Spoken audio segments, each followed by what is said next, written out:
ಆತ್ಮೀಯ ವಿದ್ಯಾರ್ಥಿಗಳೇ, ಇವತ್ತಿನ ತರಗತಿಯಲ್ಲಿ ನಾವು 31/1/2026 ಅದರ ಪ್ರಚಲಿತ ಘಟನೆಗಳ ಬಗ್ಗೆ ಚರ್ಚೆಯನ್ನ ಮಾಡೋಣ. ಮೊದಲನೇ ಪ್ರಶ್ನೆ, ಪಂಗಲೋಕ ವನ್ಯಜೀವಿ ಅಭಯಾರಣ್ಯ ಯಾವ ರಾಜ್ಯದಲ್ಲಿ ಕಂಡುಬರುತ್ತದೆ? ಇದಕ್ಕೆ ಉತ್ತರ ಸಿಕ್ಕಿಮು.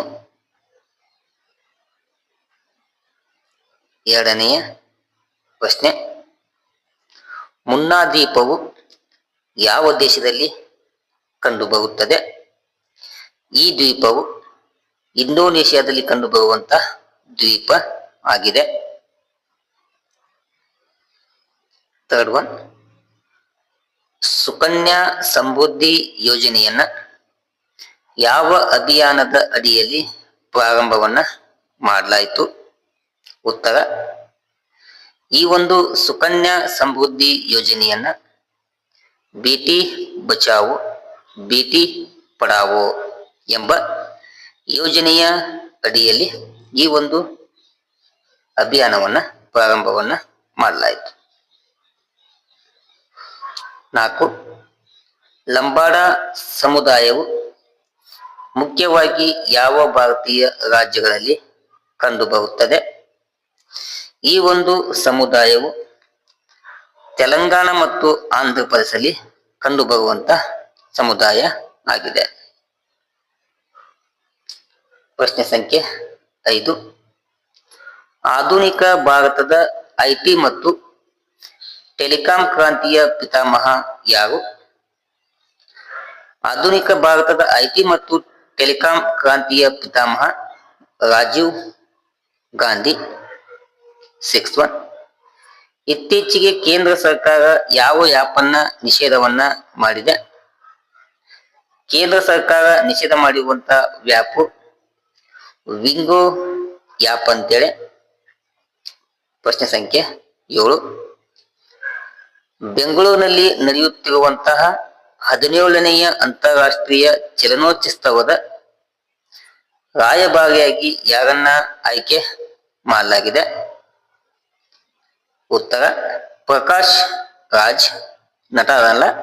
ನಟರಾದಂತ ಪ್ರಕಾಶ್ ರಾಜರನ್ನ ರಾಯಭಾರಿಯಾಗಿ ನಾವು ಆಯ್ಕೆಯನ್ನ ಮಾಡಲಾಗಿದೆ.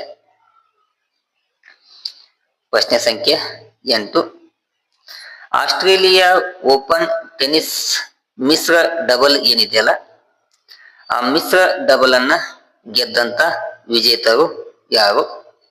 ಉತ್ತರ, ಆಸ್ಟ್ರೇಲಿಯಾದ ಜೋಡಿ ಒಲಿವಿಯಾ ಗಾಡೆಕೆ ಮತ್ತು ಜಾನ್ ಪಿರ್ಸ್ ಅಂತೇಳಿ ಇವರು ಮಿಶ್ರ ಡಬಲ್ ನಲ್ಲಿ ವಿಜೇತವಾದಂತ ವ್ಯಕ್ತಿಗಳು ಆಗಿದ್ದಾರೆ. ಇವರು ಆಸ್ಟ್ರೇಲಿಯಾ ಓಪನ್ ಟೆನ್ನಿಸ್ ಟೂರ್ನಮೆಂಟ್ ಏನಿದೆಯಲ್ಲ, ಇದರ ಒಂದು ಇತಿಹಾಸದಲ್ಲಿ ಸತತ 2ನೇ ಬಾರಿಗೆ ಈ ಪ್ರಶಸ್ತಿಯನ್ನು ಗೆದ್ದಂತಹ 37 ವರ್ಷಗಳಲ್ಲಿ ಮೊದಲ ಜೋಡಿ ಎಂಬ ಹೆಗ್ಗಳಿಕೆಯ ಪಾತ್ರವನ್ನ ಈ ಜೋಡಿಯು ವಹಿಸಿಕೊಂಡಿದೆ. 9, ಇತ್ತೀಚೆಗೆ ಚರ್ಚೆಯಲ್ಲಿರುವಂತಹ ಭಾರತ ಸಂವಿಧಾನದ 19(1)(d) ಮತ್ತು 19(1)(e) ವಿಧಿಗಳ ಅಡಿ ಭಾರತ ಆದ್ಯಂತ ಮುಕ್ತವಾಗಿ ಚಲಿಸುವ ಹಕ್ಕು, ಯಾವುದೇ ದೇಶದ ಯಾವುದೇ ಭಾಗದಲ್ಲಿ ವಾಸಿಸುವ ಹಕ್ಕು ಭಾರತದ ನಾಗರಿಕರಿಗೆ ಮಾತ್ರ ಲಭ್ಯವಿದೆ. ಈ ಹಕ್ಕನ್ನ ವಿದೇಶಿಗರಿಗೆ ಕೊಡಲಾಗಿಲ್ಲ ಎಂಬ ಮಾಹಿತಿಯನ್ನ ಈ 19(1)(d) ಮತ್ತು 19(1)(e) ವಿಧಿಗಳು ನಮಗೆ ತಿಳಿಸಿ ಕೊಡ್ತಾವೆ. ಹೀಗಾಗಿ ಭಾರತದಿಂದ ಯಾವುದೇ ವಿದೇಶಿಯರನ್ನ ಹೊರ ಹಾಕುವ ನಿಟ್ಟಿನಲ್ಲಿ ಸೂಕ್ತ ಆದೇಶವನ್ನ ಹೊರಡಿಸುವ ಅಧಿಕಾರ ಕೇಂದ್ರ ಸರ್ಕಾರಕ್ಕೆ ಇದೆ ಎಂಬ ಮಾಹಿತಿಯನ್ನ ಹೈಕೋರ್ಟ್ ಸ್ಪಷ್ಟಪಡಿಸಿದೆ. ಇದು ಅತಿ ಪ್ರಮುಖವಾದಂತ ವಿಚಾರ ಆಗಿದೆ. ಪ್ರಶ್ನೆ ಸಂಖ್ಯೆ 10, ದೇಶದಲ್ಲಿ ಎರಡನೆಯ ಅತಿ ಹೆಚ್ಚು GST ಆದಾಯವನ್ನ ಸಂಗ್ರಹ ಮಾಡಿರುವಂತ ರಾಜ್ಯ ಯಾವುದಂತಂದ್ರ ಅದು ಕರ್ನಾಟಕ. ಇನ್ನು ಅತಿ GST ಸಂಗ್ರಹ ಮಾಡಿರುವಂತ ಮೊದಲ ರಾಜ್ಯ ಅದು ಮಹಾರಾಷ್ಟ್ರ. ಎರಡನೇ ಸ್ಥಾನವನ್ನ ಪಡೆದುಕೊಂಡಿರುವಂತ ರಾಜ್ಯ ಅಂತಂದ್ರ ಅದು ನಮ್ಮ ಕರ್ನಾಟಕ ಆಗಿದೆ. ಪ್ರಶ್ನೆ ಸಂಖ್ಯೆ 11. ಭಾರತದ ಹೊಸ ರಾಮ್ಸರ್ ತಾಣಗಳು 2 ಸೇರ್ಪಡೆಗೊಂಡಿವೆ. ಇವು ಸೇರ್ಪಡೆಗೊಳ್ಳುವುದಕ್ಕಿಂತ ಮುಂಚೆಗೆ 96 ರಾಮ್ಸರ್ ತಾಣಗಳು ಇಂಡಿಯಾದೊಳಗ ಇದ್ದು, ಇವೆರಡು ಸೇರ್ಪಡೆಗೊಂಡ ಮೇಲೆ ಸ್ಥಾನಗಳ ಸಂಖ್ಯೆ ಎಷ್ಟಾಗಿದೆ? 98 ಆಗಿದೆ. ಹೀಗಾಗಿ ಆ 2 ಹೊಸ ತಾಣಗಳು ಯಾವುವು ಎಂಬುದನ್ನ ನೋಡೋಣ. 97ನೇದು ಪಾಟ್ನಾ ಪಕ್ಷಿಧಾಮ ಅಂತೇಳಿ, ಇದು ಈ ವರ್ಷ ಸೇರ್ಪಡೆಗೊಂಡಿದೆ. ಈ ಪಾಟ್ನಾ ಪಕ್ಷಿಧಾಮವು ಉತ್ತರ ಪ್ರದೇಶದ ಇಟಾ ಜಿಲ್ಲೆಯ ಜಲಸೇರ್ ತಹಸಿಲ್ ಎಂಬಲ್ಲಿ ಈ ಒಂದು ಪಕ್ಷಿಧಾಮ ಇದೆ.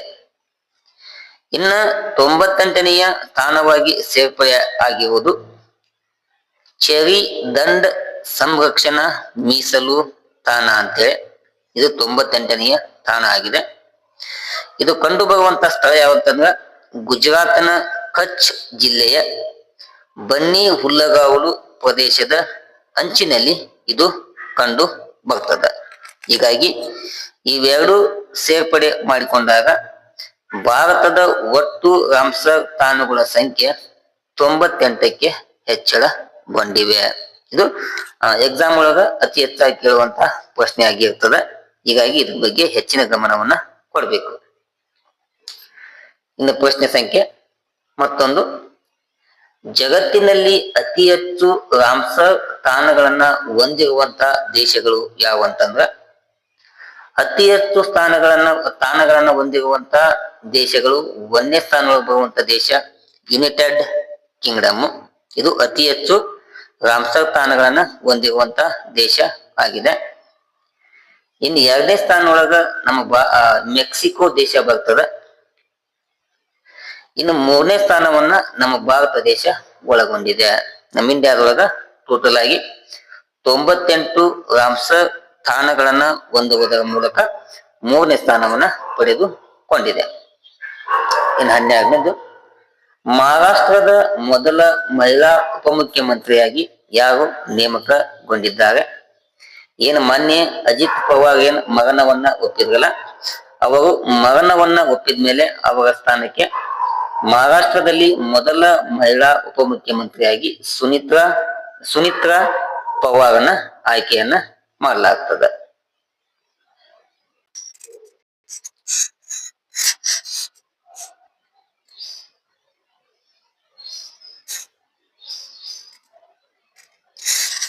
ಮೂವತ್ತೊಂಬತ್ತನೆಯ 13ನೆಯ ಪ್ರಶ್ನೆ, 39ನೆಯ ಅಂತಾರಾಷ್ಟ್ರೀಯ ಕರಕುಶಲ ಮೇಳವನ್ನ ಎಲ್ಲಿ ನಡೆಯಿತು? ಇದು ಹರಿಯಾಣದ ಫರೀದಾಬಾದ್ನಲ್ಲಿ ನಡೀತಾ ಇದೆ. ಈ ಒಂದು ಮೇಳವನ್ನ ದೇಶದ ಉಪರಾಷ್ಟ್ರಪತಿಯವರು ಏನ್ ಮಾಡ್ತಾರ? ಉದ್ಘಾಟನೆ ಮಾಡುವಂತ ಕೆಲಸವನ್ನ ಮಾಡ್ತಾರ. ಈ ಬಾರಿ ಉತ್ತರ ಪ್ರದೇಶ ಮತ್ತು ಮೇಘಾಲಯ ಥೀಮ್ ಸ್ಟೇಟ್ಸ್ ಆಗಿ ಆಯ್ಕೆಗೊಂಡಿವೆ. ಪ್ರಶ್ನೆ ಸಂಖ್ಯೆ 14, ಪಂಜಾಬ್ನ ಆದಂಪುರಂ ವಿಮಾನ ನಿಲ್ದಾಣಕ್ಕೆ ಏನೆಂದು ಮರುನಾಮಕರಣ ಮಾಡಲಾಗಿದೆ? ಈ ಒಂದು ವಿಮಾನ ನಿಲ್ದಾಣಕ್ಕೆ ಶ್ರೀ ಗುರು ರವಿದಾಸ್ ಜಿ ವಿಮಾನ ನಿಲ್ದಾಣ ಅಂತೇಳಿ ಮರುನಾಮಕರಣ ಮಾಡಲಾಗಿದೆ. ಏನ ಇಷ್ಟು ವಿದ್ಯಾರ್ಥಿಗಳೇ 31/1/2026 ಪ್ರಚಲಿತ ಘಟನೆಗಳು ಆಗಿವೆ.